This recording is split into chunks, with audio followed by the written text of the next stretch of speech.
एक वक्त की बात है। एक गांव में एक बहुत सुस्त आदमी रहता था। वो हमेशा बगैर मेहनत किए खाना हासिल करने की कोशिश करता रहता था। एक सुबह जब वो देहात में घूम रहा था तो उसने सोचा कि कुछ सेब चोरी करके खा ले।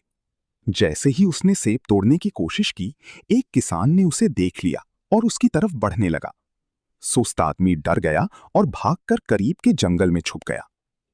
जंगल में चलते हुए उसने एक बूढ़ा भेड़िया देखा जिसकी सिर्फ 2 टांगे थीं। वो हैरान हुआ कि ये भेड़िया कैसे जिंदा है।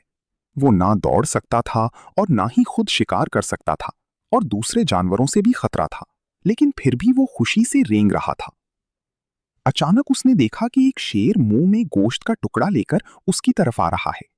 सुस्त आदमी अपनी जान बचाने के लिए दरख्त पर चढ़ गया, मगर भेड़िया वहीं रहा क्योंकि वो भाग नहीं सकता था।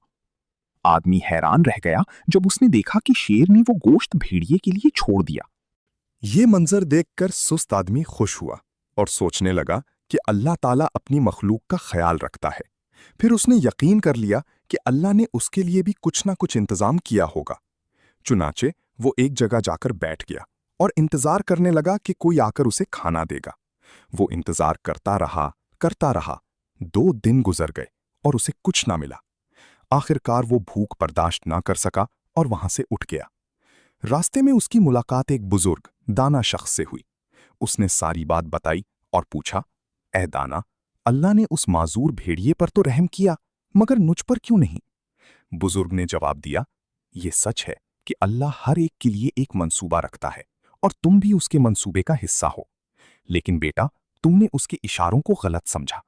अल्लाह ये नहीं चाहता था कि तुम भेड़िए की तरह बनो, बल्कि वो चाहता था कि तुम शेर की तरह बनो। जिंदगी में कभी कभी हम अल्लाह के इशारों को गलत समझ लेते हैं और गलत रास्ता इख्तियार कर लेते हैं। लेकिन मायूस ना हो, अपनी जिंदगी पर गौर करें और सोचें कि कहीं आपने भी अल्लाह के इशारों को गलत तो नहीं समझा। उम्मीद है ये कहानी आपको एक बेहतर, खुशहाल और कामयाब रास्ता दिखाने में मदद देगी। अल्लाह आपको खुश रखे।